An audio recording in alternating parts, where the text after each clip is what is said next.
Pratap house में आज सारे लोग काफी होली खेले और फिर होली खेलते खेलते शाम हो चुकी थी। तभी दादी ने कहा, बस करो, कितनी होली खेलोगे तुम लोग। चलो अब जल्दी से नहाकर डिनर करके आराम करो सब। ये कहकर जैसे ही दादी नील का हाथ पकड़ने लगी तो शुभ भाग गया। अब दादी सबको पकड़ पकड़ कर लाती और सब बहाने मारकर वापस से होली खेलने चले जाते। ये देखकर दादी ने इरिटेट होकर अपने सिर पर हाथ मारकर कहा, इतने बड़े हो गए हैं फिर भी मुझे इन्हें पकड़कर अंदर लाना पड़ता है। इन्हें देखकर कौन कहेगा कि इतना बड़ा बिजनेस संभालते हैं। नील और शुभ तो कभी बड़े होंगे ही नहीं। फिर दादी ने रुद्र से कहा, तू तो मेरा समझदार बेटा है ना, कम से कम तू तो समझ जा। रुद्र ने कहा, ठीक है दादी, समझ जाता हूँ। इतना कहकर रुद्र ने किट्टू का हाथ पकड़ा और अपने कमरे में आ गया। और फिर ये देखकर और दादी की बात सुनकर बाकी सारे लोग भी धीरे धीरे घर के अंदर आ गए। नव्या जब अपने कमरे में आई तो दिशा बाथरूम में थी, इसलिए उसने सोचा वो शुभ के बाथरूम में फ्रेश हो जाती है और इसलिए वो शुभ के कमरे की तरफ चली गई। जब वो कमरे में आई तो वहाँ कोई नहीं था। ये देखकर नव्या बिना सोचे समझे शुभ के बाथरूम की तरफ बढ़ गई और फिर उसने जैसे ही बाथरूम का गेट खोला तो सामने का नजारा देखकर नव्या एकदम से चीख पड़ी, क्योंकि निहाल बिना अंडरवियर पहने नहा रहा था। वहीं नव्या के इतनी जोर से चीखने की वजह से निहाल भी चीख पड़ा। तभी नव्या ने जल्दी से गेट बंद किया और कमरे से बाहर जाने लगी, लेकिन वो जब तक कमरे से बाहर निकल पाती उससे पहले ही निहाल ने उसका हाथ पकड़ लिया और कमरे में खींचकर गेट बंद कर दिया। नव्या तो इस वक्त शर्म के मारे निहाल की तरफ देख ही नहीं रही थी और वो अपनी नजरें झुकाए खड़ी थी। तभी नव्या ने हिम्मत करते हुए कहा, निहाल जी कुछ पहन लीजिए। इस पर निहाल ने थोड़ा गुस्से में कहा, आंखें खोलकर देखो, टॉवल पहना हुआ है मैंने। निहाल ने गुस्से में फिर आगे कहा, क्या कर रही हो तुम यहाँ? किसी के बाथरूम में ऐसे ही घुस जाती हो? नॉक करना नहीं आता? तमीज नहीं है? शर्म नहीं आती? घर में किसी को पता चलेगा कि तुमने मुझे ऐसा देखा है तो सब क्या सोचेंगे मेरे बारे में? इस पर नव्या ने मन ही मन में खुद से कहा, ये तो इतना रिएक्ट कर रहे हैं जैसे मैं लड़का हूँ और ये कमसिन कली है। फिर नव्या ने निहाल के सवालों का जवाब देते हुए कहा, वो मैं नहाने आई थी, सॉरी मैंने कुछ नहीं देखा। इस पर निहाल ने नव्या को देखकर कहा, सॉरी बोलने की जरूरत नहीं है, अब जो कुछ बोलना है दादी से बोलना। मैं तुम्हारी शिकायत दादी से करके आता हूँ, आखिर मेरी भी कोई इज्जत है। निहाल की ये बात सुनकर नव्या हैरानी और गुस्से में निहाल को देखने लगी। तब नव्या ने थोड़ा गुस्से में कहा, दिमाग खराब है आपका? क्या कहेंगे दादी से? और वैसे भी मेरी गलती नहीं है, अंदर से बाथरूम लॉक क्यों नहीं किया आपने? ये सुनकर निहाल ने गुस्से में कहा, लॉक नहीं करूंगा तो क्या तुम एकदम से मेरे कमरे में आ जाओगी? इस पर नव्या ने कहा, निहाल जी हाथ छोड़िए, ये कोई टॉपिक नहीं है डिस्कशन करने का, छोड़िए मुझे। लेकिन निहाल ने नव्या को नहीं छोड़ा बल्कि उसे खींचकर अपने करीब कर लिया। ये देखकर नव्या ने कसकर अपनी आंखें बंद कर ली। निहाल इस वक्त बस नव्या के चेहरे को देख रहा था जिस पर हल्का सा कलर लगा हुआ था। वहीं नव्या तो अब भी डर के मारे अपनी आंखें बंद किए हुए थी। आज दोपहर जो निहाल ने उसके साथ किया उसके बाद तो नव्या को निहाल से थोड़ा डर लगने लगा था।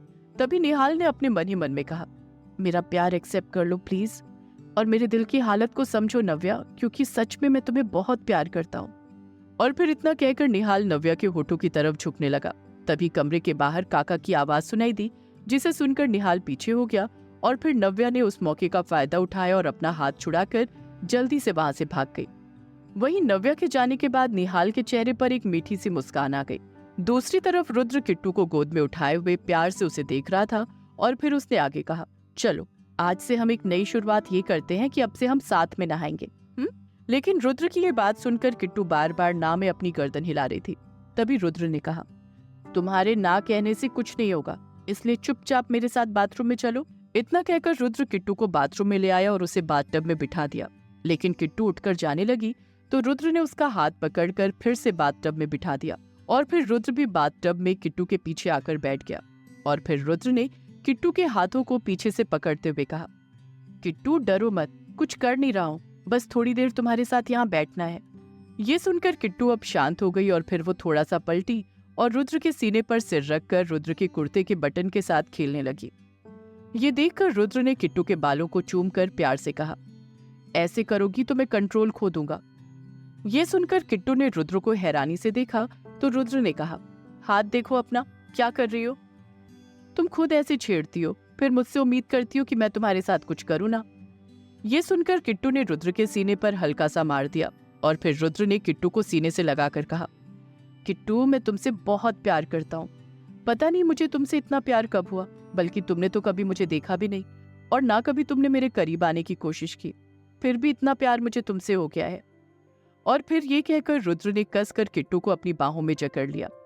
वहीं रुद्र की बात सुनकर किट्टू ने अपनी नम आंखों से रुद्र को देखा तो रुद्र ने किट्टू के गाल पर किस करते हुए कहा, सॉरी, मैं पास्ट को ठीक नहीं कर सकता, पर मैं कोशिश करूंगा कि हमारा प्रेजेंट अच्छा हो, हमारा आने वाला फ्यूचर सिक्योर हो और तुम और मैं हमेशा ऐसे ही खुश रहे। और फिर रुद्र और किट्टू एक दूसरे के गले से लग गए और फिर रुद्र किट्टू को किस करने लगा, जिससे किट्टू ने अपनी आंखें बंद कर ली। वहीं दूसरी तरफ नील शावर के नीचे खड़ा होकर अवनी को किस कर रहा था। इस वक्त नील ने अवनी के दोनों हाथों को दीवार पर लगा रखा था, जिससे अवनी छूटने की कोशिश कर रही थी, जबकि नील उसे बहुत प्यार से किस कर रहा था। और फिर थोड़ी देर ऐसे ही चलने के बाद अवनी ने धीरे से कहा, नील प्लीज छोड़ दीजिए। अवनी के ऐसा बोलने से नील अवनी की हालत समझ गया था। तब नील ने अवनी को गले लगाकर कहा, क्या हुआ अवनी, मेरे साथ कंफर्ट फील नहीं होता? ये सुनकर अवनी ने अपनी गर्दन झुकाकर ना में गर्दन हिलाते हुए कहा, जब आपसे दूर से प्यार करती थी तो बहुत आसान था, पर जब आप करीब आते हो तो कुछ होता है, डर लगता है, घबराहट होती है और अनकंफर्टेबल फील होता है। ये सुनकर नील ने फिर से अपने होठ अवनी के होठों पर रख दिए और किस करने लगा। और फिर करीब 5 मिनट बाद नील ने अवनी को खुद से दूर करके कहा, अब तुमने मुझे प्यार किया है तो तुम्हें मुझे झेलना तो पड़ेगा। नील की ये बात सुनते ही अवनी की सांसें रुक गई थी। अवनी ने नील को कसकर गले लगा लिया। तब नील ने अवनी के बालों को सहलाते हुए कहा, मैं बाहर जा रहा हूँ, तुम भी चेंज करके आ जाओ।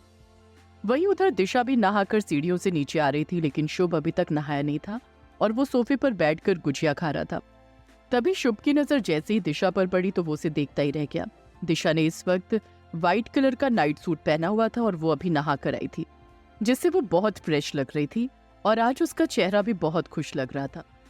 उसके चेहरे पर गीले बाल जो दिशा को और ज्यादा स्वीट और मासूम बना रहे थे। शुभ तो बस दिशा को देखता ही रहा। बहुत देर तक देखने के बाद शुभ ने खुद से कहा, ये लड़की व्हाइट क्यों पहनती है? इसके अलावा भी 11 कलर होते हैं, ये तो कुछ भी पहने अच्छी लगेगी। और फिर शुभ ने देखा दिशा किचन में गई और उसने अपना खाना सर्व किया और ऊपर जाने लगी। वहीं शुभ अब भी एकटक उसे ही देखे जा रहा था। तभी उसने अपने मन ही मन में खुद से कहा, पता नहीं क्यों, पर इस लड़की में कोई तो बात है जो मैं इसकी तरफ इतना अट्रैक्ट हो जाता हूँ। वहीं दूसरी तरफ निहाल तैयार होकर बाहर आया तो उसकी नजर नव्या पर पड़ी। तो वहीं नव्या ने निहाल को देखकर अपनी नजरें चुरा ली और फिर वो धीमे धीमे मुस्कुराते हुए निहाल के पास से होते हुए किचन में चली गई। ये देखकर निहाल भी खुद में हल्का सा मुस्कुरा दिया। नव्या के जाने के बाद निहाल सीधा शुभ के पास गया और फिर निहाल ने शुभ से कहा, शुभ जल्दी से नहा ले, फिर अपना प्रोग्राम करते हैं। वैसे भी दादी के चक्कर में आज पूरा दिन गला सूखा ही रह गया।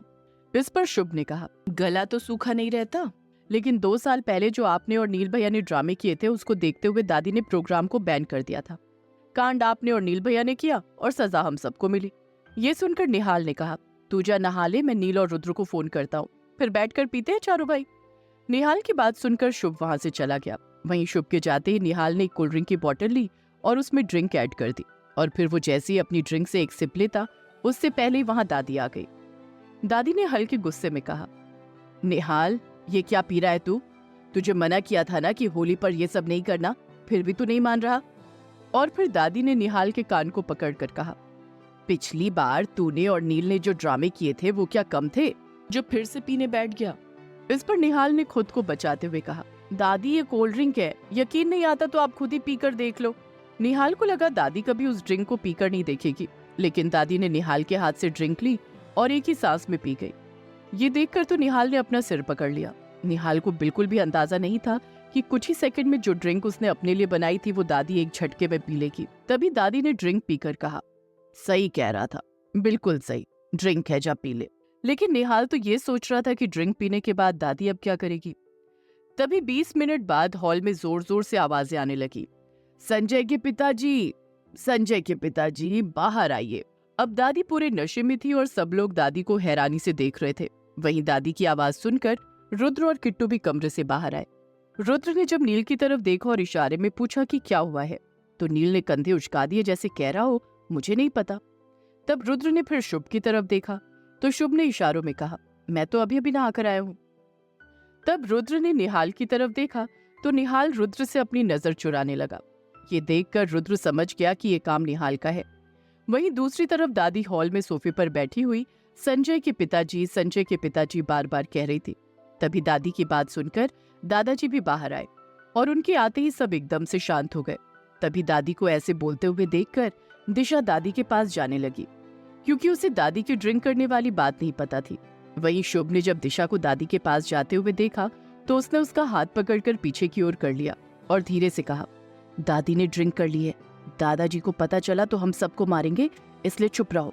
ये सुनकर दिशा भी एकदम से चुपचाप एक जगह खड़ी हो गई। दादी अब नशे में क्या करेगी? क्या होगा जब दिग्विजय सिंह को निहाल की शरारत का पता चलेगा? कैसे डिफेंस करेगा निहाल खुद को? जानने के लिए सुनते रहिए ये कहानी सिर्फ पॉकेट एफएम पर।